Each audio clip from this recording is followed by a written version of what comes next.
aquello a mucha gente no le agradó, porque primero dejaba de ser un negocio, segundo era algo que para ellos era sorprendente, no había ocurrido antes. Entonces consideran que Pablo estaba haciendo las cosas mal cuando en verdad las estaba haciendo bien.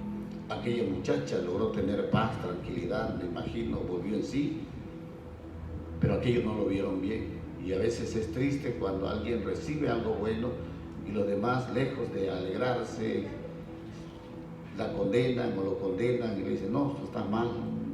Quiera Dios que si alguien ha recibido algo de Dios lo conserve. Y aquellos dueños o amos de esa muchacha, como tenían influencia, fueron ante las autoridades y le dijeron a los que dirigían el pueblo, ellos están haciendo las cosas mal por Pablo y por Silas. Y entonces decidieron tomarlos presos y meterlos a la cárcel, pero no era una cárcel normal, era una cárcel considerada como de alta seguridad.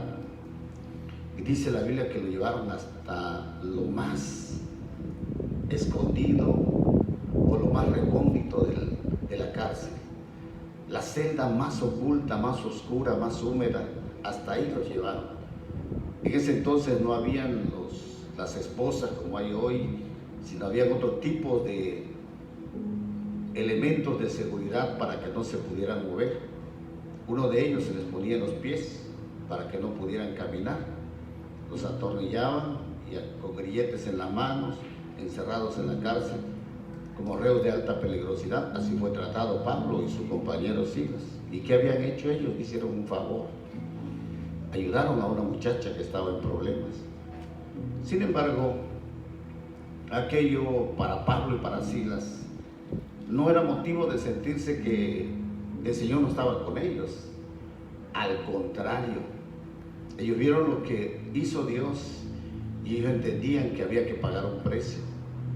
Y cuando llegó la noche, cuando todos ya se iban a descansar, yo supongo que los reos que estaban ahí eran porque tenían algún problema muy serio, tan serio que estaban en las cárceles.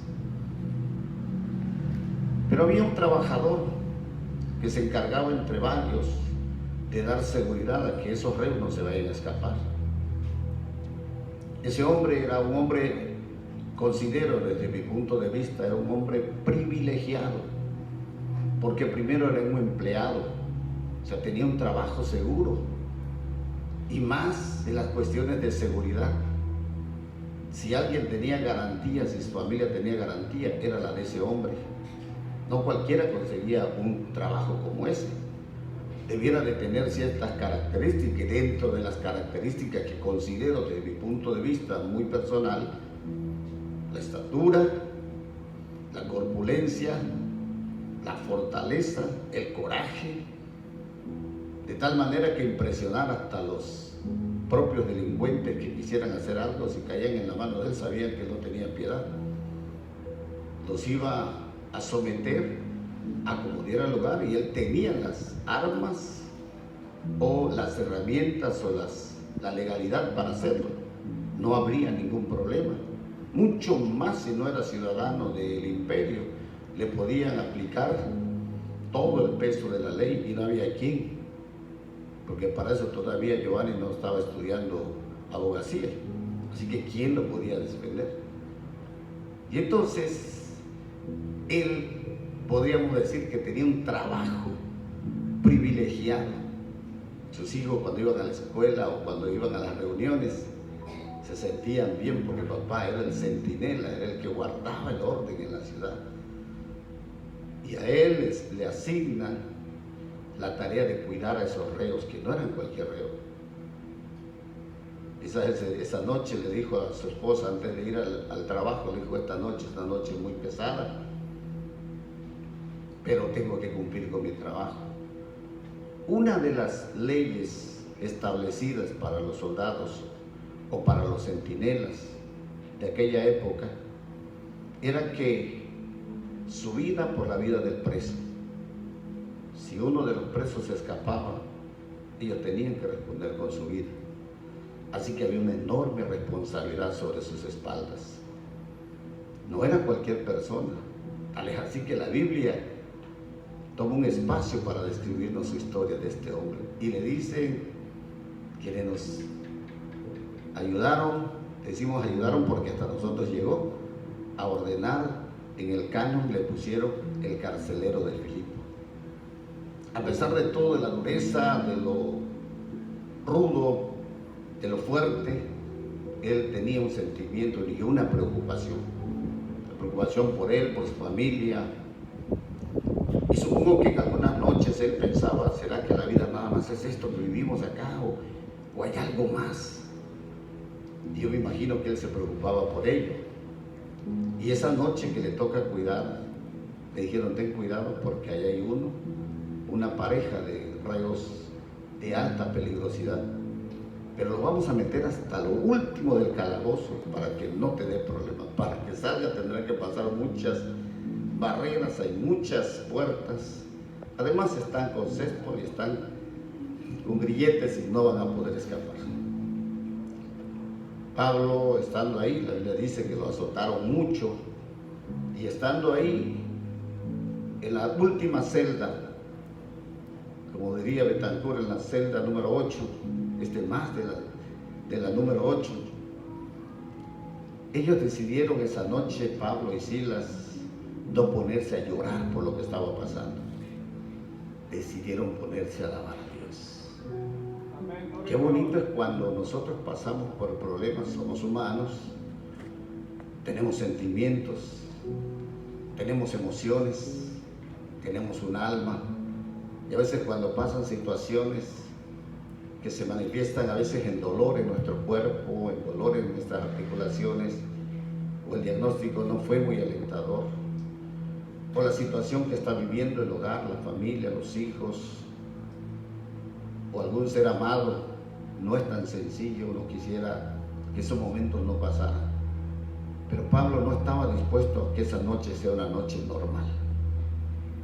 Y entonces él decidió, le dijo a Silas, Silas, esta es una bonita oportunidad para cantarle a Dios. ¿Qué te parece si entonamos una alabanza?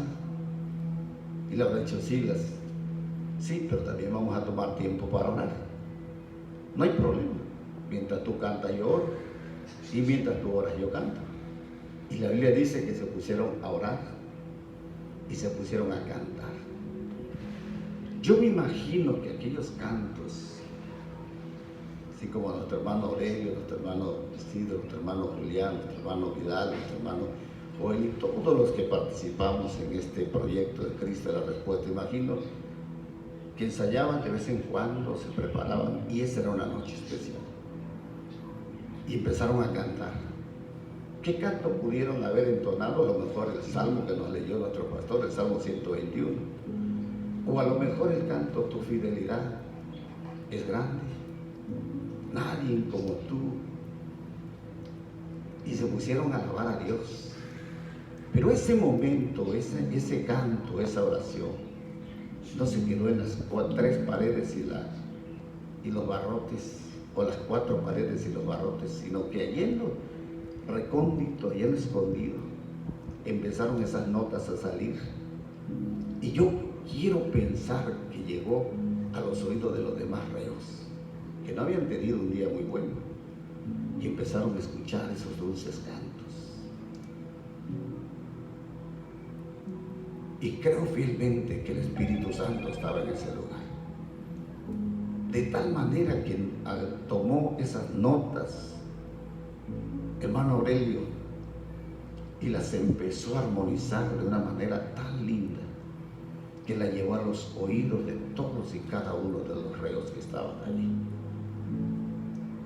Supongo que más de uno habrá preguntado, ¿cómo es posible que estos que están en la celda más oscura, en la de peor castigo, donde si tienen que ir al baño, ahí tendrán que hacerlo, donde no tienen esperanza de salir, si hay un motín, si hay una fuga, ellos no podrán salir, y escúchalos entonando alabanzas a Dios, cantándole a Dios, orando a Dios, Y aquello empezó a llenar, a invadir toda la cárcel.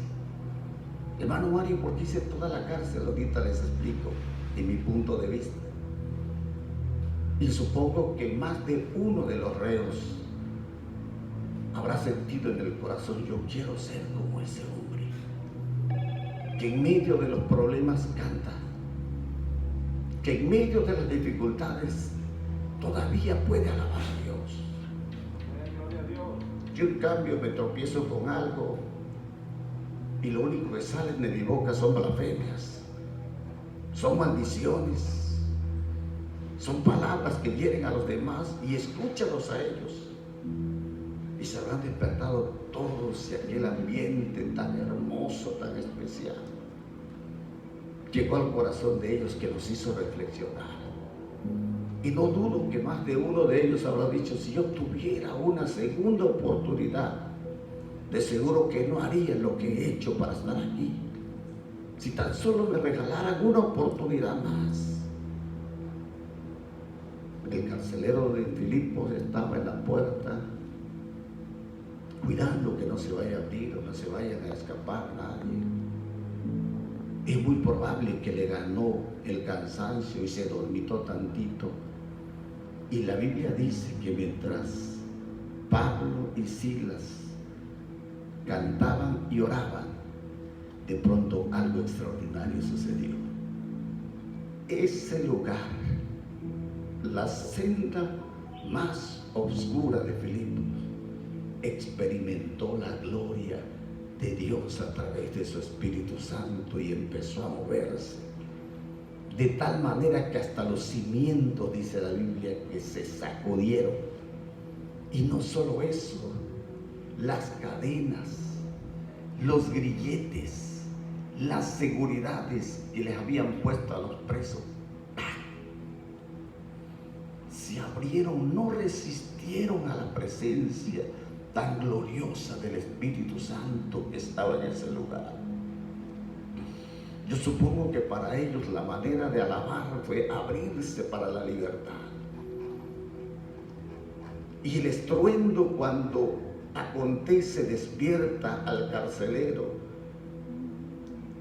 y escucha que las rejas, que no tenían la lubricación o el aceite para no chillar, rechinaban. Y él sabía cuando esas puertas se abrían. Algo grande ha sucedido para que se abran todas. Cuando él comprende que las puertas están abiertas, es sinónimo de que los reos se han fugado y ahora él tendría que pagar con su vida.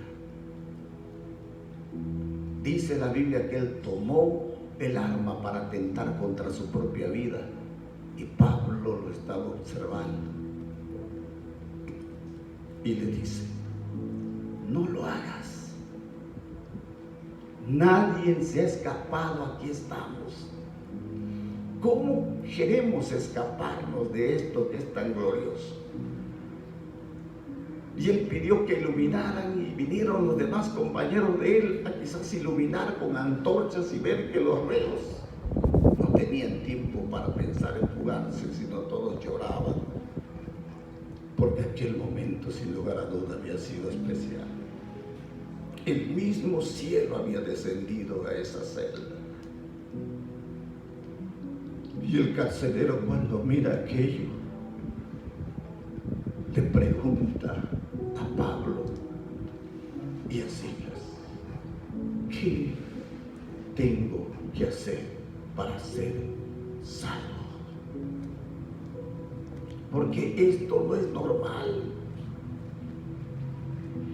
Y Pablo le responde las palabras más hermosas que esta noche tú puedes escuchar: cree en el Señor Jesucristo y serás salvo tú y toda tu casa. Y la Biblia dice que el carcelero llevó a Pablo a su casa, aún en medio de la noche posiblemente, para que su familia escuchara lo que este hombre tenía. Los reos estaban tan alegres que ya no les importaba la celda fría. Algún día saldremos de aquí, y si no salimos de aquí, no importa lo que hay en nuestro corazón, ha transformado nuestra vida y nos ha hecho diferentes. Quiera Dios, amigo, amiga, hermana, hermana, que aunque estés en la celda más oscura, que aunque estés en el momento más crítico, que aunque pareciera que ya no hay camino y no hay más fondo por tocar, quiera Dios que esta noche, o este día, o este momento que tú escuches esta palabra, quiero decirte que si hay una manera de ser salvo, y es creer en Jesucristo como nuestro único y suficiente Salvador. Amén. Queremos orar. Y si tú has escuchado el mensaje en esta hora y quisieras entregar tu vida a Jesús, inclina tu rostro ahí donde te encuentres y ora por favor conmigo. Dios que estás en los cielos, te damos gracias por la vida. Quizás el camino, la dirección que he tomado no ha sido la correcta. Quizás estoy en la celda más oscura. Quizás estoy en el fondo, donde ya no podré bajar más. Pero en esta hora te pido que tengas misericordia de mí. He escuchado tu palabra y yo quisiera hacer algo para ser salvo. Y la única manera de poder ser salvo es reconocer que Jesucristo es mi Señor y mi Salvador. El sacrificio que Él hizo en la cruz del Calvario es suficiente para darme la salvación, y que por sus llagas yo fui curado, y que la sangre que Él derramó en esa cruz lava todos mis pecados. Por favor, escribe mi nombre en el libro de la vida, para que cuando tú vengas, o si yo tengo que partir antes, pueda irme contigo. En mi corazón lo creo y con mis labios lo confieso, que Jesucristo es mi Señor y mi Salvador. Amén. Dios te bendiga. Continuamos con nuestro programa.